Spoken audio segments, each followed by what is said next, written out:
But 2004, on the 14th of May, at 14:30 hours, I was involved in something that would change my life forever.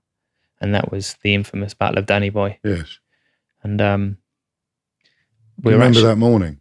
Yeah. I mean, we were just on a normal routine patrol, and it was just a vehicle checkpoint that we were on.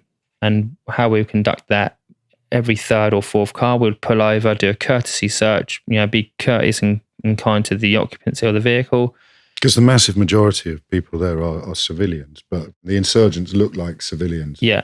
So that's why you're checking. 100%. And we've got biometric systems and it's checking for trafficking of weapons and drugs and ID bomb making kit, just to make sure that it's not flowing easily through, different cities up to Baghdad, because we were in the middle of Basra and Baghdad. We were in El Amara, which was like a smaller Fallujah at that time, because that's how violent it was.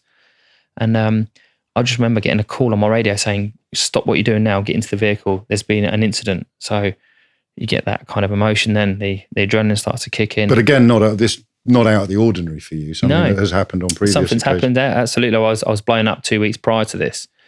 But I was, clapped what I was doing. But when you saw it, you forget perhaps that most people don't hear phrases like "I was blown up 2 weeks prior to this" without and then move on to the next bit. What exactly does that mean? Johnson Bahari actually won the Victoria Cross for the incident that I was involved in. And we were doing a resupply to one of our forward operating bases called Simic House. And on the way to do this resupply, we were hit with 284 Soviet Union missiles from a rooftop, but it comes straight for our armour and caused all sorts of carnage within the back of this vehicle and set it alight. My gunner was burning and screaming.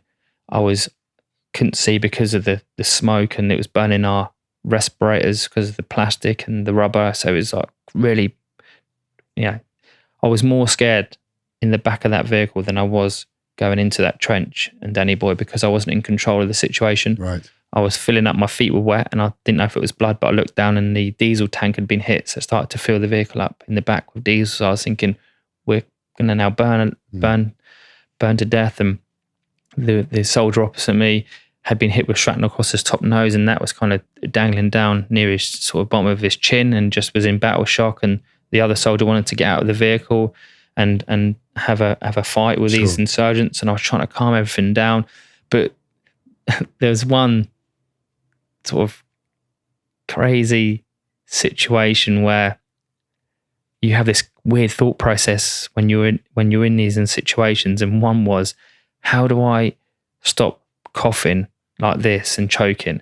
And all of a sudden, Backdraft came into my head, which is a film made years ago. I remember. And what they did was, one of the situations was to try and filter the smoke, was to pour water on these rags and put it on your face. And I never even knew if it was going to work, but I just remembered it. Crazy as it was, I was like, Backdraft, right, this is the situation. Poured water on it and then put it around the guy's face to try and filter out the black toxic smoke. But I think it worked.